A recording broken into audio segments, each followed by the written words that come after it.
Right, so good morning and welcome to Year 5 sort of curriculum morning. My name is David Booth and I'm the head of school at Salisbury Manor. And with myself this morning is Miss Khan, the one of the Year 5 teachers.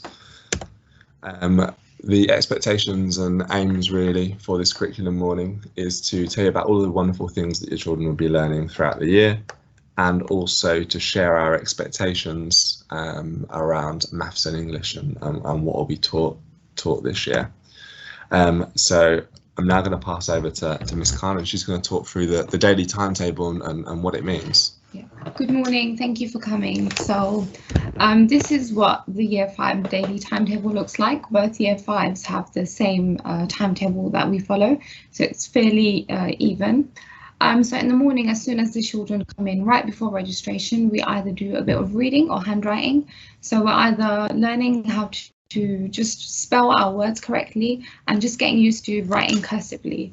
Then we move on to guided reading, where children are introduced to a new text, and then they start answering questions about them, and then they infer about them, and they learn new vocabulary, which I'll go more into detail later on.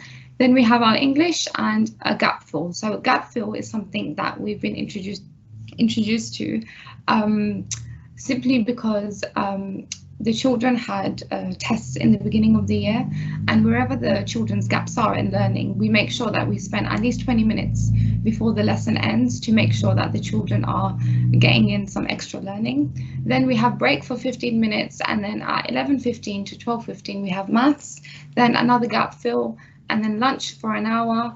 And then usually in the afternoon we do either topic or Spanish or science, RE, PE.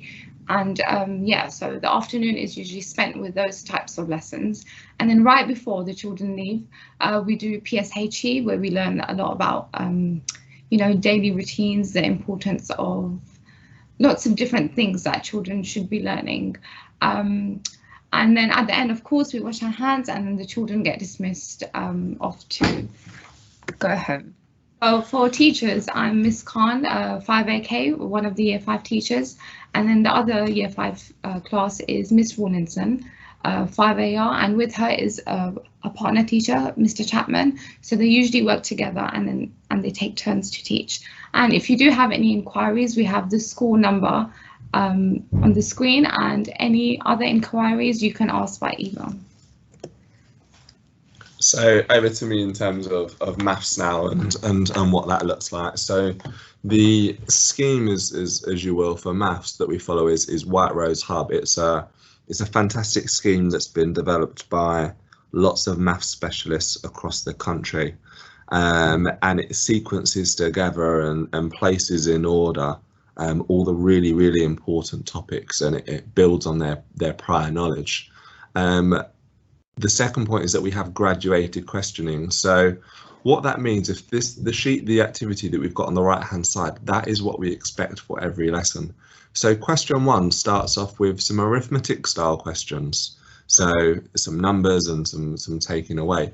It slowly builds up to a bit more reasoning and problem solving. We've got units of measurement there with the jugs, and then we've also got some missing numbers. So within every maths lesson, we build on basic skills, some arithmetic, and then the questions move more towards reasoning and problem solving. So the first couple of questions are fluency, and then we move on to reasoning and problem solving, allowing children to develop their knowledge and to apply their mathematical knowledge as well. And we found that this is a really effective tool. So some of the reasoning questions that you'll see. These are some tests. These are some questions, sorry, that we've taken from some previous SATs papers. I know your child's in Year 5. I don't want to worry them yet, but the end of Key Stage 2 is next year, and they'll sit their statutory Year 6 end of Key Stage 2 test. However, the end of Key Stage 2 SATs test isn't just on stuff they learn in Year 6. Actually, 40% of it is stuff that they learn in Year 3 and Year 4. So it's really important that we're exposing them to these types of questions so that we're allowing them to be successful in that test next year. So we've got different also types of questions. Explain as well. If they can explain, then they really understand it, and that's what we want to ensure within our maths lessons. Arithmetic is your basic sort of number stuff. Your number, your place value, your fractions, your percentages. These are all things that we want them to sort of instantly recall and be able to sort of pick up and develop throughout the year. Once, as Ms. Khan sort of mentioned, at the moment we've got English gap filling and maths gap filling. And the test that was set at the start of the year, the teachers have sat down and they've timetabled out all the things that the children missed out on last year, and then they've built them into those lessons. So once we have filled those gaps as such, then that maths gap fill, that period of time will change to arithmetic, so we can build up that instant recall of mathematical knowledge. If they've got instant recall, then they can then apply it to reasoning and problem solving. So that's kind of our first stepping stone. And then this is an example of one of the gap filling exercises as well. So within the test that they sat within the first couple of days of coming back to Salisbury Manor, Ms. Khan identified that the children found difficult adding fractions with the same denominator. So therefore, after we found out that there's a gap, we then built up a mini lesson into it. So every single day has a gap filling sort of task that links to things that they found difficult or they missed out on last year. Okay, thank you. So in terms of guided reading in the morning, we really focus on something called Vipers.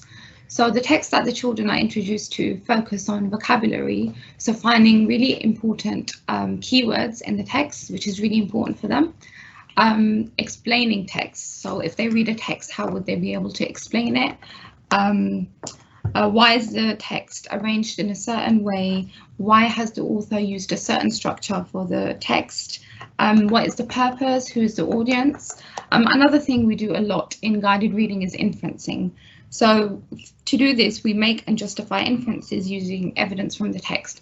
So for example, yesterday, year 5, they were looking at a text where a chef talks about all of his favorite recipes, and then questions were asked about the text, and in order to inference, what we did was we quoted from the text. So inferencing is a really good skill to have at Key Stage 2, and then they can obviously use this skill as they move on, such as in secondary school. We also use a lot of retrieval questions, so we retrieve and record information directly from the text. So we are introduced to new text every single day, and we always retrieve special information from the text. We also make predictions. So if we were to, so before we even start reading a text, the class teacher, me, Mr. Rawlinson or Mr. Chapman, would usually ask children what they think the text might be about. So that might be looking at the cover of a book, maybe looking at a title, maybe looking at the blurb, and children are really good at predicting the text. And we also summarize a lot. So after reading a text, we make sure that we summarize what we've read, just so we have a good understanding of what the text was about. And there's a lot of partner talking as well. So children usually help summarize to one another. So our guided reading lessons in the morning focus on these 6 main features, which is really helpful for the children. Here's an example of a guided reading lesson objective and the expectations. So this is something that we did, I think, about 2 days ago. So we made inferences based on a text. So for our success criteria, we underlined clues in the text, we applied background knowledge about the topic, we used evidence to justify the answer. So we inferred and we retrieved, we used quotes from the text within the answer. So this is how every guided reading lesson would usually start, and then we move on to the text and then we start answering some questions. So in terms of writing, we've been focusing on a book called Refugee Boy by Benjamin Zafania, and the children have really loved this book. We usually read a chapter to the children every single day, just so it's always incorporated in their learning.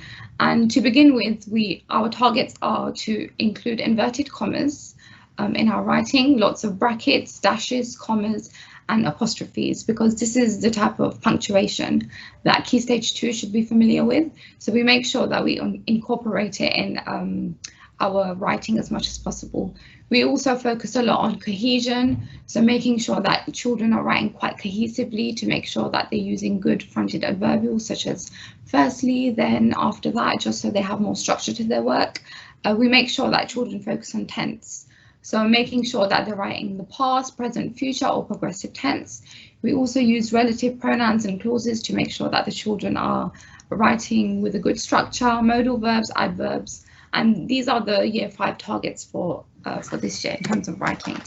So refugee boy, what we've been doing is lately we've been describing different settings. So refugee boy is basically based in England, Ethiopia and Eritrea, and the children as a class, we describe the setting, we speak about the characters, the atmosphere, and we make sure that we have as much pieces of work in terms of writing to make sure that our skills are building. So for example, recently the children have written from a character's perspective. So they use a lot of emotive language, vocabulary, they're using lots of punctuation, and it's just different ways to engage with the book, but also build their skills. So here's another example of a text that the children will be learning but in the next term, which is Alex the Rider. So here's an example of how we approach the learning. So the purpose is usually, for example, maybe to write a diary entry or an email. In this case, it's an email, and then we make sure that we focus on the main things. So for example, over here, we're focused on location. We're making sure that the children use a lot of technical language, and sometimes they can be informal or formal. We also have lots of recaps and lessons, so we make lots of prior links. So we know from previous knowledge that we've learned in Year 3 and 4 that emails should be written in first person, and we need paragraphs to make sure that we're introducing new themes and to make sure we have a good structure. So there's always a bit of emphasis on the current learning which is taking place, so what we need to make sure that the children are focusing on now.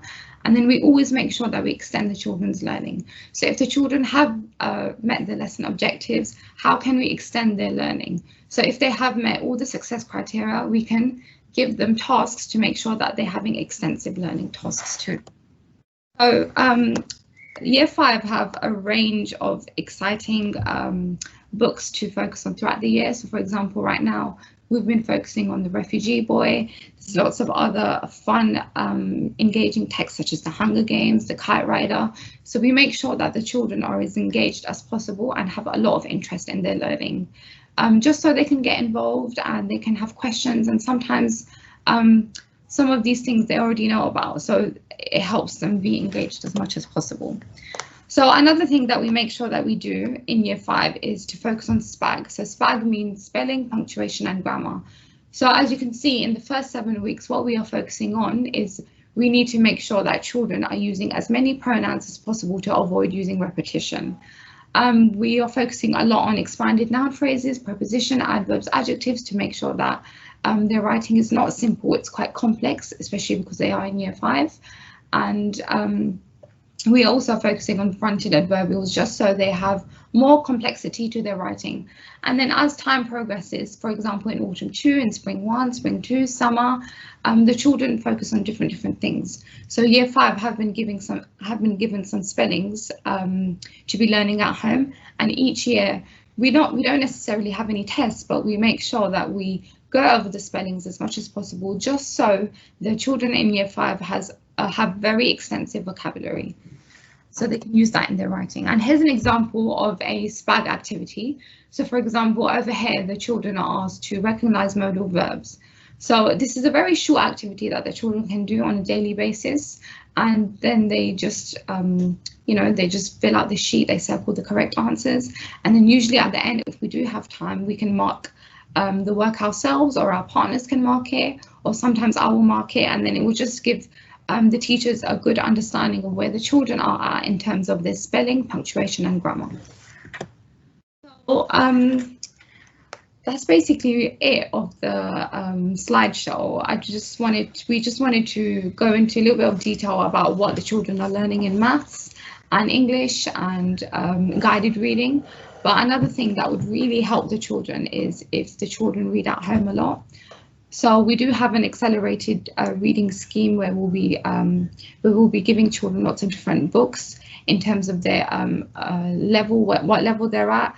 And if they are reading at home, then it is more likely that the children will perform better in writing and reading, just because if they are read to, or if they read with an adult, it will just build their confidence a lot more. So if the children do have any spare time at home, or if you have any spare time, I really recommend reading with your children. And sometimes maybe ask them questions about the book. What do the pictures suggest?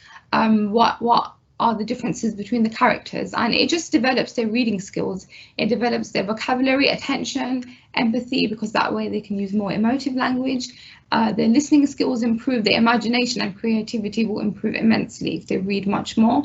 And lots of other skills are useful when reading at home. So I would really recommend you reading at home with your child as much as possible, because it will benefit them in every subject across the curriculum.